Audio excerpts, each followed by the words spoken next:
महाराज जी की साप्ताहिक कथा संस्करण में आप सभी भक्तजनों का हार्दिक स्वागत है। आज की कथा का विषय एक अपरिचित के रूप में।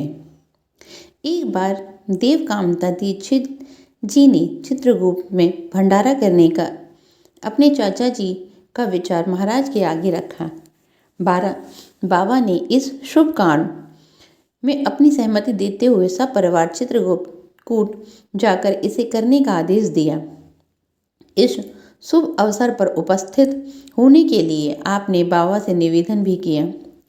उन्होंने आपकी बात मान ली और बोले, भंडारे के अंत तक मैं 3 संत प्रसाद पाने आएंगे, उन्हें अच्छी तरह भोजन करा देना। इस कार्य की कोई तिथि उस समय तक निश्चित नहीं हुई थी, क्योंकि बाबा के आदेश की पूर्ति हेतु सारे परिवार की सुविधा का ध्यान रखना था। बच्चों की स्कूल की छुट्टियों को देखते हुए बाद में नवरात्रियों में ही इस कार्य को करने का विचार किया, पर बाबा का पता ज्ञात न होने से उन्हें सूचित करना संभव न हो सका। फिर भी आप अपने भाई डॉक्टर दीक्षित जी के घर में इस उद्देश्य से छोड़ गए कि यदि नवरात्रियों में अंतर्यामी बाबा का आगमन होता है तो उन्हें अपने साथ चित्रकूट ले आएं। जब से आप चित्रकूट आए तभी से एक अपरिचित साधु, जिसके दर्शन आपको प्रथम बार धर्मशाला के प्रबंधक के पास हुए थे, आप लोगों को बड़ी सहायता कर रहा था।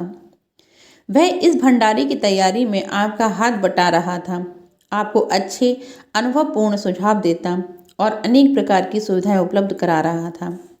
बाबा विजयदशमी की बाद एकादशी को कानपुर पहुंचे और डॉक्टर दीक्षित से पूछने लगे, भंडारा हो गया? जब वे उनके प्रश्न का कोई निश्चयात्मक उत्तर ना दे सके तो स्वयं कहने लगे, अभी नहीं हुआ, कल होगा। द्वादशी के दिन भंडारा किया गया था। बाबा डॉक्टर दीक्षित के साथ यहाँ समय पर पहुंचे और प्रसाद पाकर चले गए। 4 बजे सायंकाल तक भंडारा चलता रहा। हजारों भक्तों ने भंडारे में प्रसाद पाया। 5 बजे कथित 3 संतों का आगमन हुआ। उन्हें विशेष रूप से सत्कार के साथ भोजन कराया गया। इसमें प्रत्येक ने कई संतों के बराबर प्रसाद पाया। जब भंडारा समाप्त हो गया तो उस साधु की सेवाओं को ध्यान में रखते हुए चाचा जी के मन में इच्छा हुई कि आगामी जाड़ों की ठंड में से बचने के लिए उन्हें ऊनी स्वेटर दे दिए जाएं। देवकांता जी उसी समय एक गर्म स्वेटर खरीदने लाए और वह साधु ऐसा गायब हुआ कि फिर कहीं दिखाई ही नहीं दिया। प्रबंधक भी उसे जानता न था। उपकार कर चुपचाप चले जाने वाला वह साधु कौन था? महाराज जी की लीला महाराज ही जाने। बोलो नीम करोरी महाराज की जय।